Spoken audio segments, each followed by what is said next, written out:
29 de mayo de 1974. Y ahí estaban, todos los estudiantes de la escuela preparatoria local, reunidos en lo que debió ser una tarde-noche divertida y feliz. Festejar el fin de una generación más de estudiantes era algo extrañamente mágico y sentimental al mismo tiempo. Todos los grupos de amigos se reúnen una vez más antes de no volverse a ver nunca más. Una vez más para reírse, comer, apoyarse y jugar juntos. Una vez más para resplandecer su amistad. Una vez más para hacer sus vidas más y mejores. Una última vez. Todos, excepto uno. Uno que nunca tuvo la bendición de ser aceptado por nadie. Uno que, a pesar de todo lo que intentó, no pudo ganarse un lugar en el corazón de nadie. Uno que fue odiado por las razones más tontas y esencialmente negligentes e injustas, hasta por los miembros de su propia familia. Uno que yacía muerto en el patio mojado y ahora ensangrentado de la escuela, sin ojos, rojo y con las venas ensanchadas e infladas por todo su cuerpo, en especial las de la cara, y con una expresión de dolor absoluto. Su cuerpo muerto ahora adornaba enfermizamente el patio de la escuela y todos lo miraban. Todos aquellos grupos, no solo de adolescentes, sino también de padres, maestros, vecinos y demás gente, e incluso los responsables de aquel cruel acto, sus propios padres desde el techo. Miraban la sangrienta escena y todos al mismo tiempo pensaban lo mismo. No solo los padres, o mejor dicho, la madre y el padrastro, sino también toda la demás gente que allí se encontraba, ya que todos, si bien nunca aceptaron al chico, sí lo conocían, y todos sentían cierto porcentaje de culpa y arrepentimiento, pues bien sabían que esto era en parte su culpa.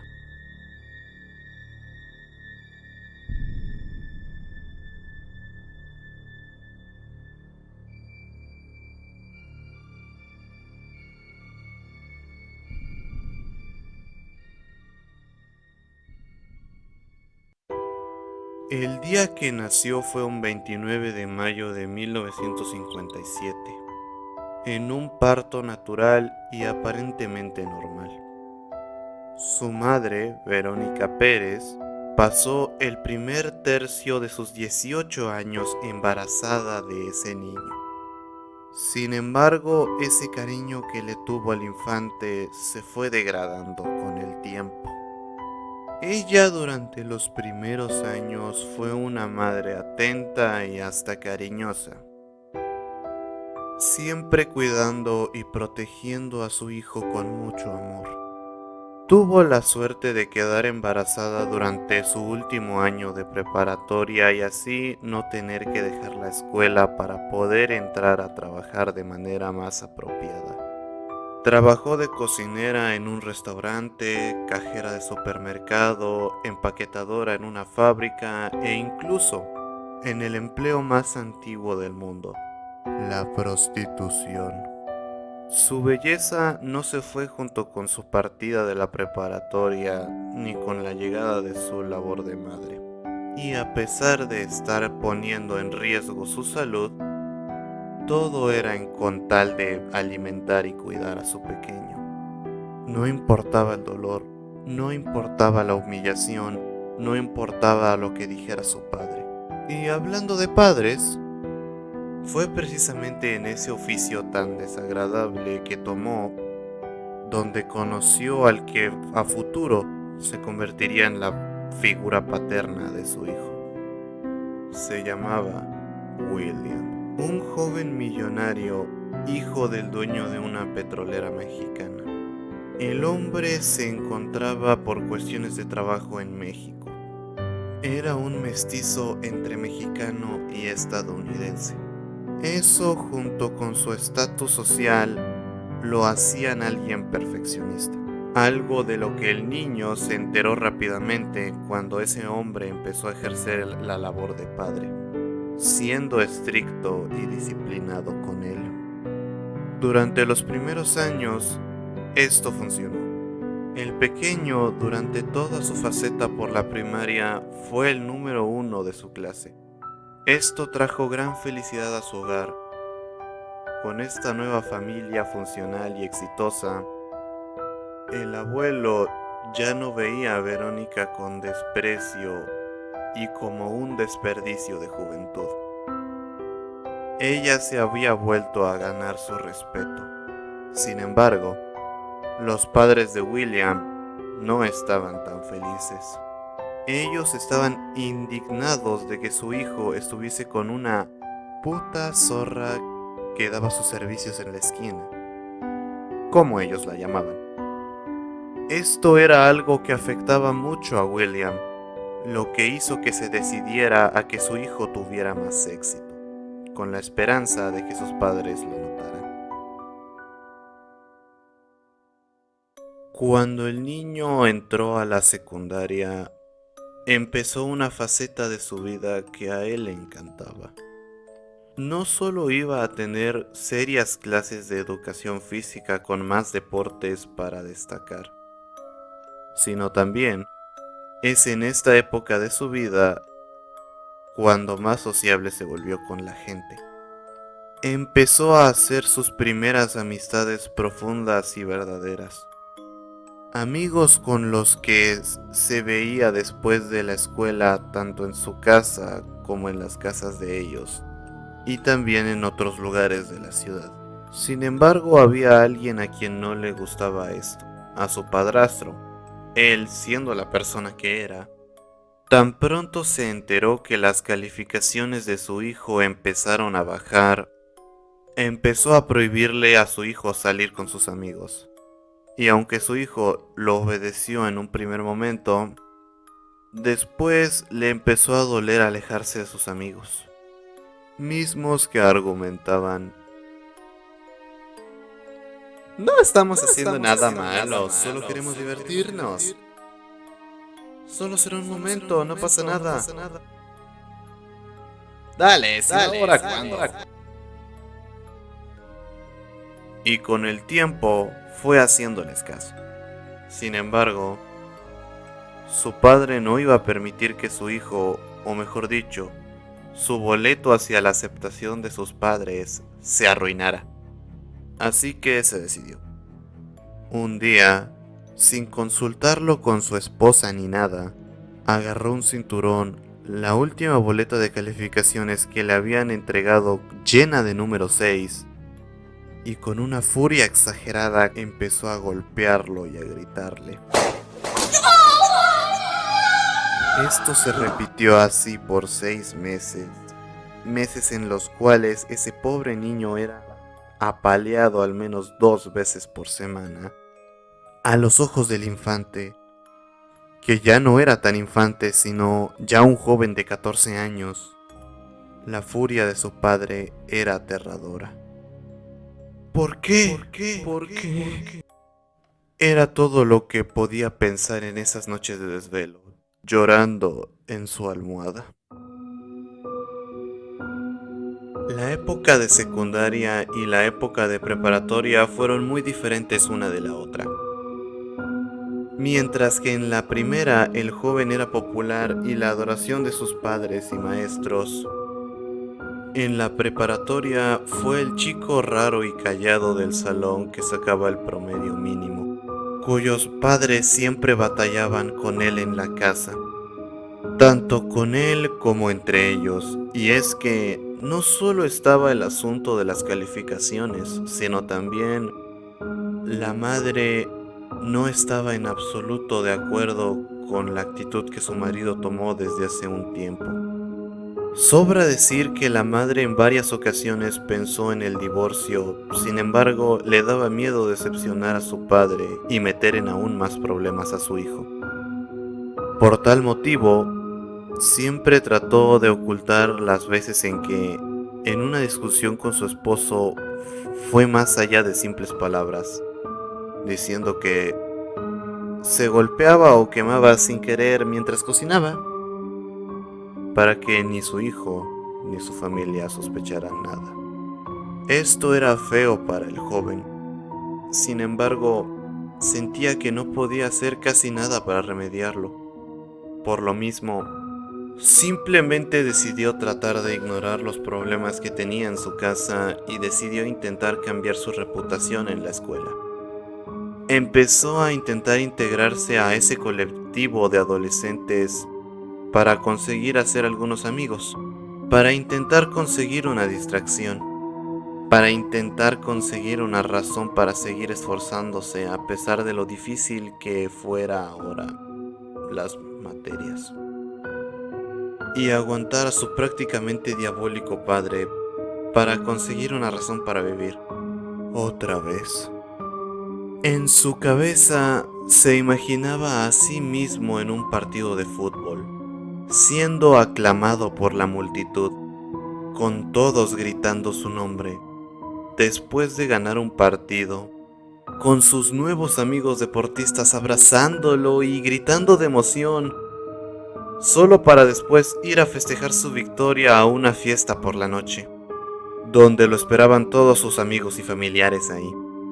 Y ahí, él conociendo a una chica sumamente hermosa, atractiva y atrevidamente vestida, con la que hablaría y posteriormente se enamoraría, tendría su primera vez y sería el chico más feliz del mundo. Desde luego, sus fantasías estaban lejos de la realidad. No solo no lograba darle gusto a su padre, ya que sus calificaciones seguían sin mejorar debido a que las materias ya no son tan fáciles, sino que aparentemente ser bueno en el fútbol ya no es cool. O quizás él no era tan bueno en el deporte como pensaba. ¿Quién lo sabía? Y al parecer, sus bromas, chistes y temas de conversación tampoco eran lo que podríamos llamar interesantes o entretenidos al menos. Parecía que la única que siempre quería escucharlo era su mamá, ya que cuando hablaba, ni los chicos de su escuela, ni las chicas, ni su padre, ni los maestros le prestaban atención. Y cuando él demandaba que lo escucharan, ellos simplemente lo miraban con asco o incluso le gritaban para que se callara. Y no por las buenas.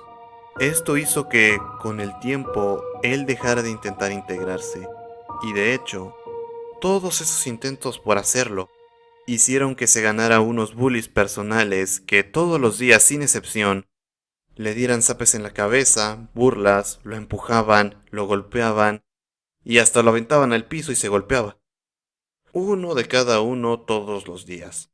Incluso, en más de una ocasión, lo acosaban hasta su casa y lo insultaban frente a los vecinos. Y desde luego, en su casa había dos bandos: su madre, que lo defendía, y su padre, que lo regañaba por traer a esos desgraciados a la casa. Nunca le contaba sus problemas a nadie. Siempre lloraba en la soledad de su cuarto o simplemente se aguantaba las ganas de llorar y se iba corriendo a otro lugar a desmoronarse. Claro, esto no siempre funcionaba. Más de una persona alcanzó a ver sus lágrimas. Sin embargo, la mayoría no le gustaba esto de tener que cuidar a un llorón ridículo. Y esto no solo lo hacía su padre, sino también más de un maestro o compañero. Y no era ningún secreto. Todos, incluido él, sabían de todas aquellas ocasiones en que se le escapó una lágrima enfrente de los demás. Por lo anterior dicho, él pensaba que era algo así como un fantasma para todos, que nadie sabía ni siquiera cómo se llamaba, que era solo es el miserable idiota que chilla porque su papá le pega. y que aunque todos querían reprocharle algo, ninguno lo conseguía porque ni siquiera podían recordar su cara o nombre. O al menos eso era lo que pensaba él. Sin embargo, sus ideas otra vez estaban un tanto lejos de la realidad. La gente en la realidad sí lo conocía, sabía perfectamente cuál era su nombre y rostro, quién era, qué parecía querer e incluso de quién era hijo, pero claro, ignoraban o se negaban a creer la dura relación que aquel chico tenía con su padre.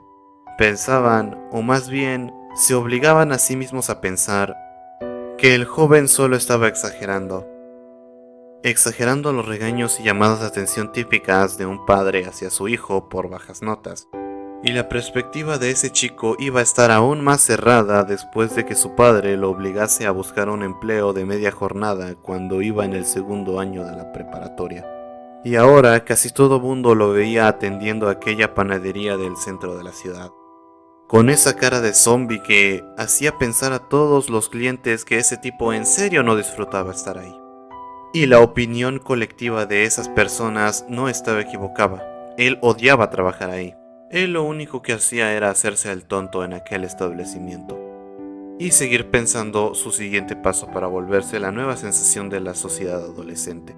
Desde luego, ya había pensado en un plan. La fiesta de Halloween de su escuela sería dentro de 2 semanas y tenía pensado asistir al evento con un disfraz de fantasma muy bien cuidado en los detalles. Ojos negros como la noche que él lograría con ayuda de unos pupilentes. Unas venas negras marcadas por todo su cuerpo con ayuda de pintura facial, plástico y cables negros. Ropa desgarrada y descolorida. Y su cabello negro y largo que siempre se negó a cortar y escondía de sus padres y prefectos de la escuela con ayuda de gel, una calva falsa y peluca falsa, ahora iría al descubierto y desalineado. Él planeaba ir al evento faltando al trabajo y sin avisarle a sus padres. Esto último, ya que él sabía lo que su padre diría, así que era mejor no decir nada. Y así lo hizo, por fin. Por una vez en lo que se sentía como toda su vida, él se sentía bien. Por primera vez experimentó cómo se sentía tener una interacción normal con alguien. Para los ojos de cualquier persona tal vez, esto era simplemente una travesura adolescente. Sin embargo, para él era algo más.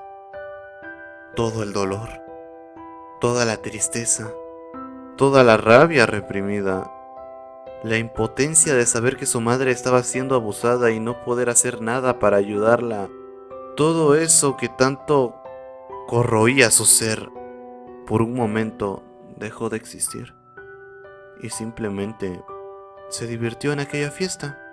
Y para él eso era lo que tanto buscaba. Ahí creyó haber encontrado una razón para vivir y empezó a repetir eso con todo: salidas con amigos, con otras fiestas, e incluso llegó a robarle dinero a su propio padre para salir con sus amigos. Amigos que ya se habían transformado en su nuevo motor de vida. Sin embargo, nunca se imaginó que esos a los que él llamaba amigos pronto harían algo muy mal. Algo que de ser alguien común simplemente se negaría.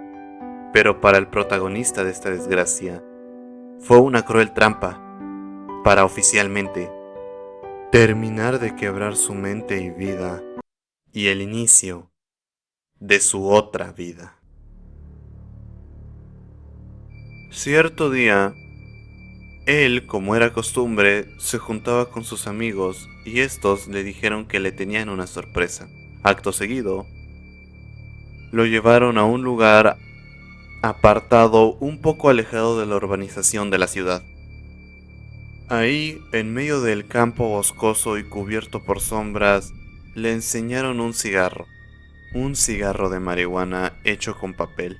En palabras de ellos, era del hermano de uno de ellos, al cual ya habían metido a la granja, lo que sea que eso signifique. Cada uno le fumó un poco a aquella sustancia. Sin embargo, A ninguno le gustó. Todos se preguntaban, mierda, ¿por qué diablos alguien querría hacer esto todos los días? No me sorprende que a ese miserable lo hayan metido y encerrado en la granja. Todo pudo terminar ahí. Todo. Tal vez más personas estarían vivas. Tal vez ese pobre muchacho no sería esto. Tal vez el mundo, el cual por sí solo ya es horrible, sería un lugar un poquito mejor. Por mucho que me gustaría decir que él simplemente se levantó, tiró el cigarro por ahí y simplemente se fue con su pandilla, debo contar la verdad. Él guardó el cigarro en su mochila, dijo que no podía arriesgarse a tirarlo a los arbustos porque podía provocar un incendio y que iba a buscar un tacho de basura después. Sin embargo, olvidó hacer eso. Luego de despedirse de sus amigos, regresó a su casa y antes de entrar, desde el exterior, se hacía evidente el olor a cerveza del interior. Y al entrar, vio a su madre, con un ojo morado, llorando cerca de la puerta cargando unas maletas, y a su padre, con un martillo en su mano derecha y una botella de vodka rota y manchada de un líquido rojo. Por toda la habitación habían botellas de alcohol, diversos objetos rotos y hasta partes de muebles que habían sido arrancadas, tiradas por todo el piso. Volteó a ver a su madre, y ésta tenía un gigantesco corte en la mejilla derecha. Se quedó mirando a su progenitora por unos segundos, y en eso, su padre, gritando, preguntó por su dinero perdido. Él palideció. Los pensamientos empezaron a arremolinar en su mente. Descubrió el dinero. Mamá está herida. Mamá se estaba yendo. Mamá me estaba abandonando. Sentía que su cabeza daba vueltas, su respiración se empezó a agitar, sus lágrimas se empezaron a asomar por sus ojos, y la desesperación se acumulaba por montones en su interior rápidamente en cuestión de segundos. En ese momento, algo dentro de él despertó, algo que había empezado a surgir desde hace un largo tiempo, algo que lo había impulsado a comprar una navaja que compró con el dinero que ganó trabajando en la panadería, una navaja que usó contra su padre no biológico. Él no lo sabía, pero ese hombre no era el que le dio la vida. Sin embargo, él pensaba que así era. Lo hizo.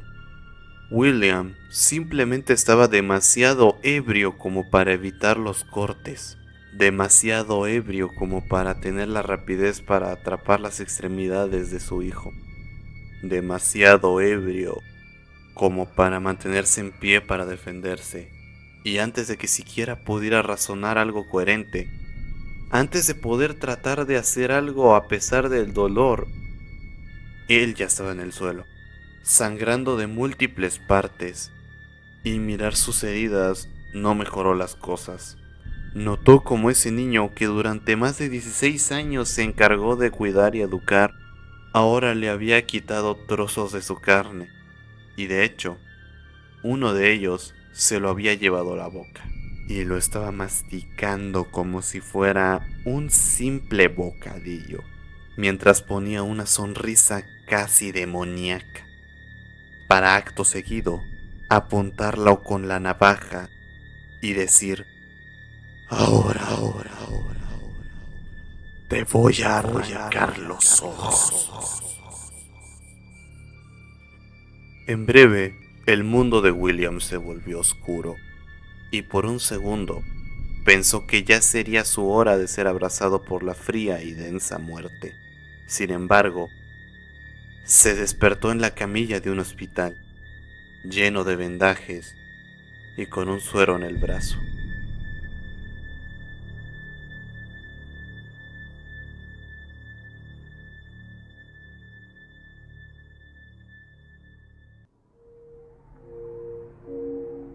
Pasaron días después de ese incidente, días en los que William nunca recibió ninguna visita, ni llamada, ni carta. Nada de su familia que lo intentara consolar. Siguieron pasando los días, y esos días se convirtieron en meses, y esos meses se convirtieron en casi un año entero. Y a pesar de la investigación policial, nadie podía encontrar a su hijo ni a su esposa. La rabia que el hombre sentía era descomunal. Solo podía pensar en lo frustrado que estaba por esta situación. Él solo quería que sus padres aceptaran a su familia, que su hijo se convirtiera en algo grande de lo que estar orgullosos. Nunca creyó que las cosas terminarían así. Y mientras yacía ahí, en el sofá de su cama, lamentándose, sonó el teléfono. Al contestar escuchó una respiración pesada. Dicha respiración duró un rato hasta que, como si de una precognición se tratara, William reconoció esa respiración. Era la respiración de su hijo. Eres tú, Aitor, ¿verdad? Eso fue lo que William dijo después de que ese pensamiento cruzó por su mente. Y tan pronto escuchó a esa respiración detenerse, supo que estaba en lo correcto. Supongo que el criminal siempre regresa a la escena del crimen. La única cosa que quería para esta familia era aceptación y orgullo. Pero parece que nunca va a suceder eso. ¿Dónde estás? La voz no respondió. Se quedó en silencio por al menos un minuto. Solo hay 10 lugares en toda la ciudad donde hay teléfonos públicos. Y yo los conozco todos. Voy por ti. Y esta vez te mataré. William colgó la llamada. Solo dejó suavemente el teléfono sobre la mesa y salió de la casa, asegurándose de hacer el menor ruido posible para que Aitor no lo pudiera escuchar desde la llamada, con tal de ganar tiempo. William corría por las calles de la ciudad.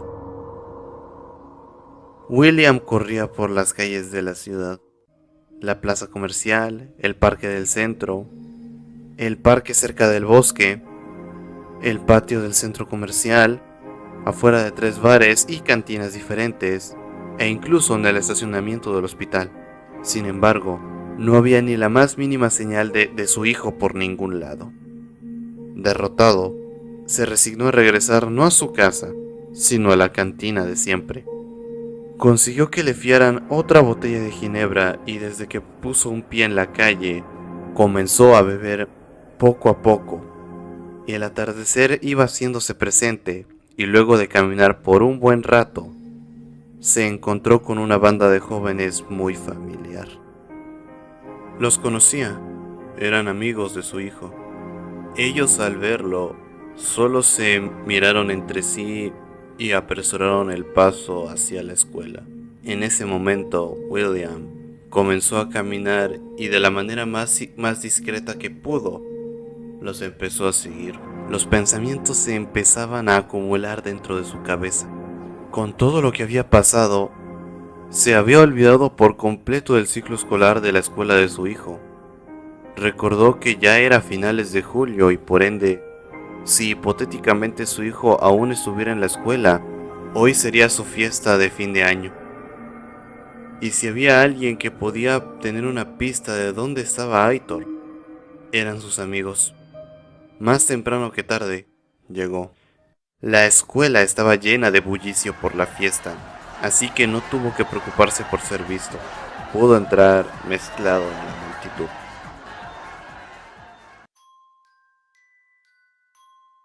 Una vez dentro de la escuela, William se percató de algo. Algo que lo hizo llenarse de alegría, pero también de furia. Y fue ver que su esposa estaba ahí. Vestía un sombrero negro y una especie de bufanda café oscuro, junto con unas gafas de sol para ocultarse. Sin embargo, fue cuando se quitó momentáneamente los 2 últimos accesorios para respirar y ver un poco mejor, cuando la reconoció. Sin embargo, a pesar de su turbio estado mental causado por el alcohol, se consiguió controlar y resolvió no ir impulsivamente a verla, sino seguirla desde lejos para no espantarla. Ella se dirigió a la azotea de la escuela, sin embargo, uno de los maestros la interceptó. Y enseguida, los pensamientos en la mente de William se volvieron a disparar. Pensó que si Verónica quería subir era porque quizás ahí encontraría una pista sobre su hijo. Y en efecto, ahí en la azotea del edificio se encontraba la persona que buscaba.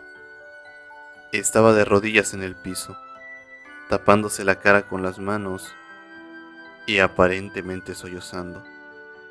William se acercó lentamente a su hijo. Se miró a sí mismo para asegurarse de que ya no tenía ninguna botella de alcohol encima y se dispuso a empezar a enmendar las cosas. Posó su mano en el hombro de su hijo y dijo su nombre. No obtuvo respuesta. Repitió lo mismo y nada. No fue sino hasta que se puso a su lado y lo intentó levantar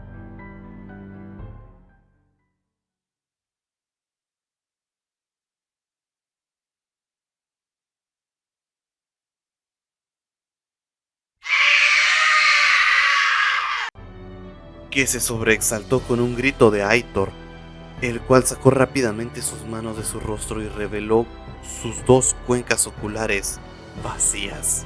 Ahora eran solo dos pozos negros hundidos en su cabeza. Aitor ya no tenía ojos. Las venas de su cara se marcaron e hincharon de una manera espantosa alrededor de lo que alguna vez fueron sus ojos. Su rostro ahora mostraba un dolor, sufrimiento y tristeza eufóricos e infernales. El grito, ese grito, perseguiría a William por el resto de su vida. Al escuchar ese alarido de sufrimiento, Verónica subiría y se toparía con la escena, solo para ver a su hijo en el más retorcido e infernal dolor que un ser humano puede sufrir. Solo para que lo siguiente acabara por terminar, no solo de quebrar a esta pareja, sino también terminar con la vida humana y miserable que tuvo su hijo.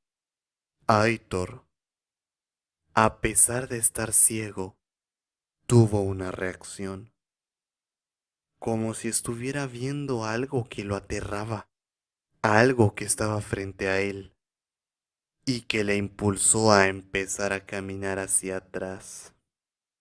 En su rostro y la posición de su cabeza se podía distinguir que le estaba prestando atención a algo, algo que estaba detrás de sus padres, casi como si no estuviera ciego realmente. Y acto seguido, su caminata inversa llegó a su fin.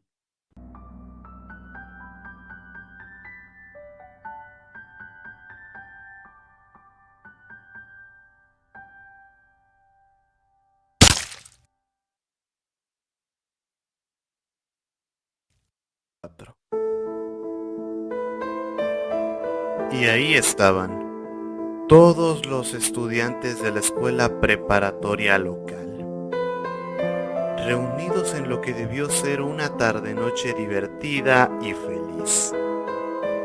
Festejar el fin de una generación más de estudiantes era algo extrañamente mágico y sentimental al mismo tiempo. Todos los grupos de amigos se reúnen una vez más antes de no volverse a ver nunca más. Una vez más para reírse, comer, apoyarse y jugar juntos. Una vez más para resplandecer su amistad. Una vez más para hacer sus vidas más y mejores. Una última vez. Todos, excepto uno. Uno que nunca tuvo la bendición de ser aceptado por nadie. Uno que, a pesar de todo lo que intentó, no pudo ganarse un lugar en el corazón de nadie. Uno que fue odiado por las razones más tontas y esencialmente negligentes e injustas, hasta por los miembros de su propia familia. Uno que yacía muerto en el patio mojado y ahora ensangrentado de la escuela, sin ojos, rojo y con las venas ensanchadas e infladas por todo su cuerpo, en especial las de la cara, y con una expresión de dolor absoluto. Su cuerpo muerto ahora adornaba enfermizamente el patio de la escuela y todos lo miraban. Todos aquellos grupos, no solo de adolescentes, sino también de padres, maestros, vecinos y demás gente e incluso los responsables de aquel cruel acto, sus propios padres desde el techo, miraban la sangrienta escena y todos al mismo tiempo pensaban lo mismo. No solo los padres, o mejor dicho, la madre y el padrastro, sino también toda la demás gente que allí se encontraba, ya que todos, si bien nunca aceptaron al chico, sí lo conocían, y todos sentían cierto porcentaje de culpa y arrepentimiento, pues bien sabían que esto era en parte su culpa.